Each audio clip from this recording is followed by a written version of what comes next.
Friend, I want to talk to you about the dream you're not letting yourself have because you think you can't. You know, that one that you maybe have been putting on the back burner for a couple years. Maybe it's to write a book or start a side hustle, or maybe just getting stronger in your body again.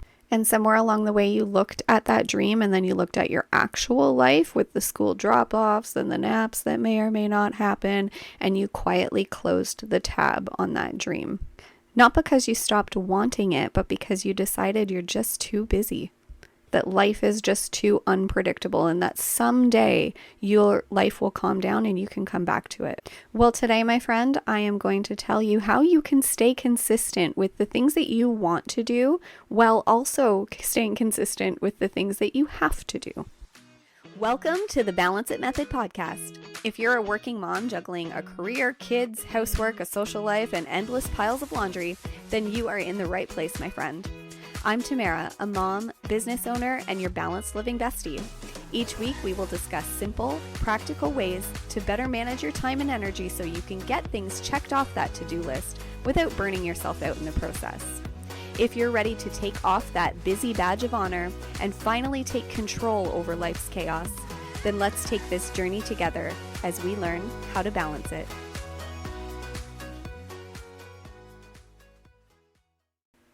Hello, my friends, and welcome back to another episode of the Balance It Method podcast. I'm your host, Tamara, and today we are getting into goals. And before we even begin, some of you have just already tuned out because you're the mom out there who is just trying to get through the day.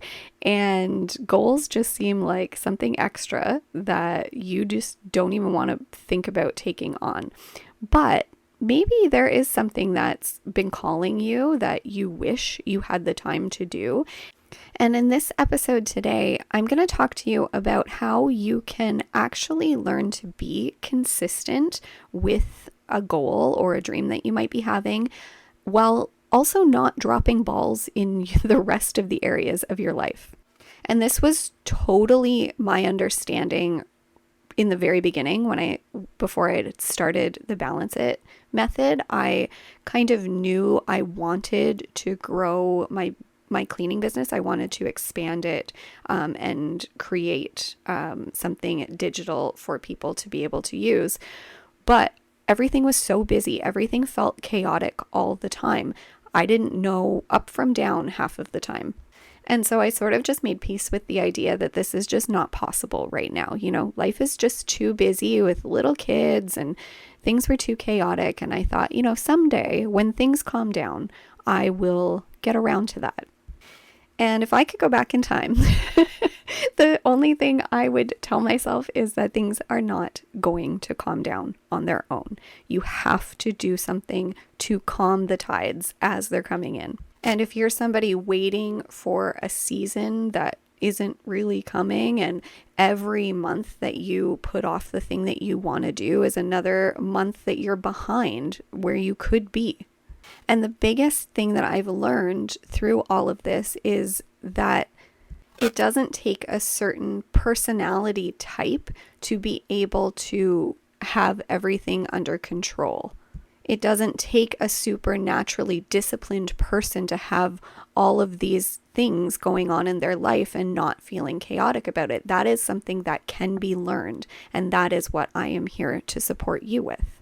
So I want to start off here by really reframing consistency because I think that we think that consistency, being consistent with something, is either you're a person that is consistent or you're a person that's not consistent, and that you have to be totally disciplined. And if you're not totally disciplined and rigid and structured, then you cannot be consistent. And that is a lie.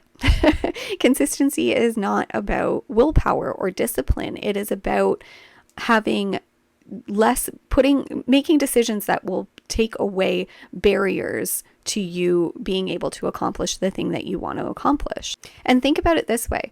Every single day, you are already consistent with probably hundreds of things without really even trying, right? You brush your teeth in the morning, maybe most days. You consistently buckle your kids to the car, probably if they're little, right? You consistently feed your family every night, even though you really don't want to. And why do those things consistently happen? Because they're built into the shape of your day. Now, do they always come easy, like the making dinner thing? No, there's usually still lots of decisions to be made about that, but that is where systems start to come into play.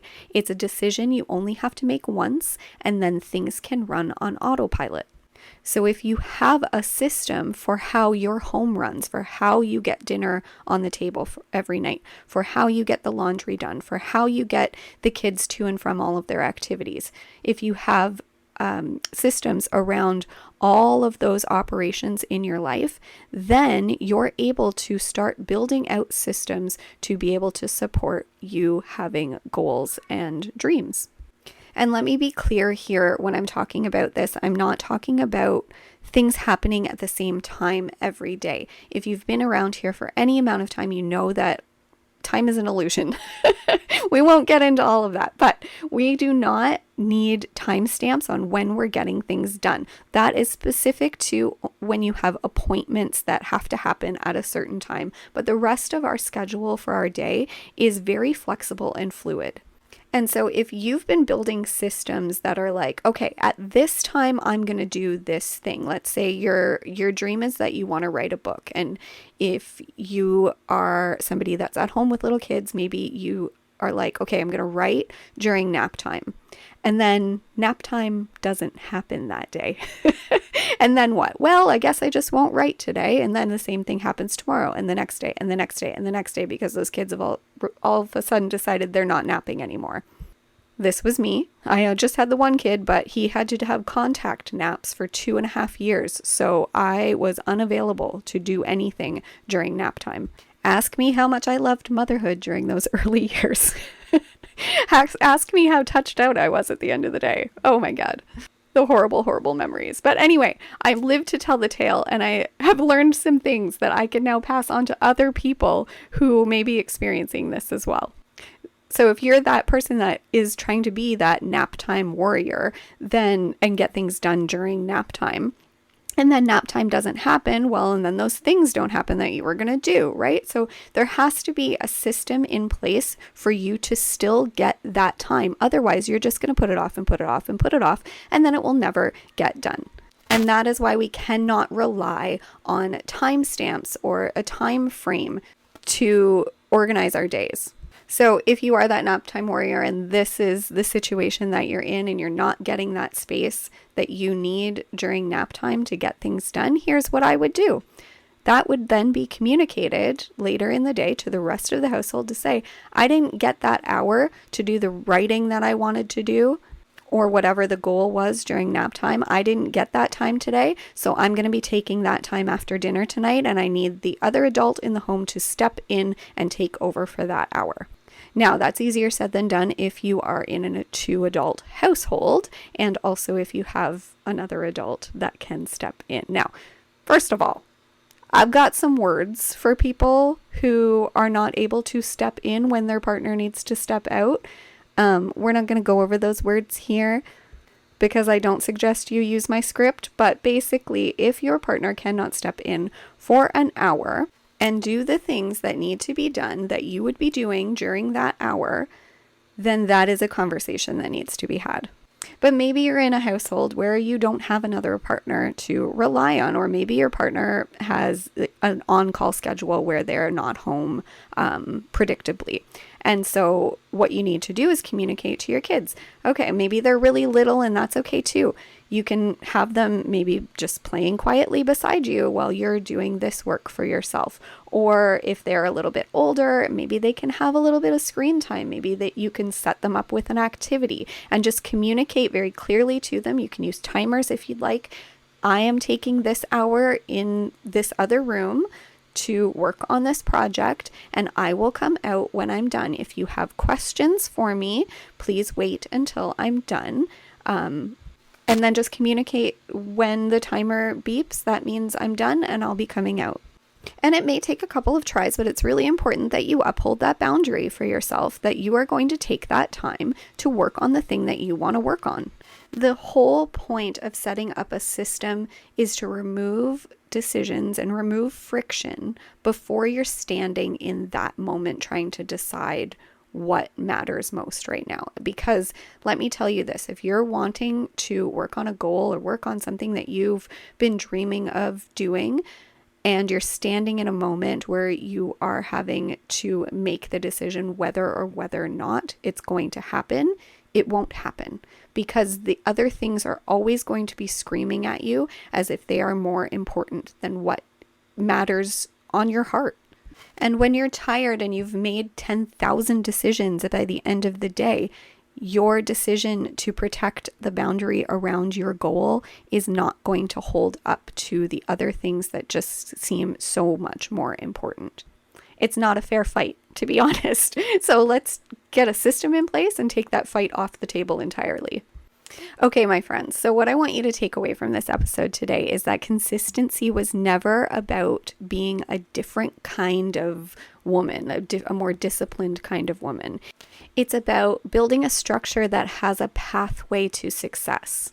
So if there's been something sitting on your heart for a little while that you have been wanting to do, and you have felt like you just can't right now, I want you to sit with that for a little while this week and just ask yourself, like, what is blocking me from this? Is it time?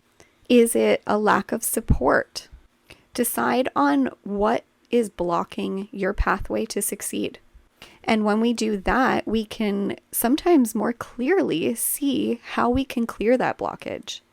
And if you want a little more help building out a weekly schedule that can be more flexible and more supportive for you, then check out my Simplified Week workshop. This workshop is less than 30 minutes, so you can take a short little time to watch it, and you'll come away with a structure that is completely flexible. You'll have your time blocks mapped out. You'll know exactly where and when in your day things can be happening, and you'll know how to move them around where you need to. So I'll link that up in the show notes below if you're interested in checking it out. As always, thank you for being here, my friends, and I'll see you back here for the next one next time. Bye, guys.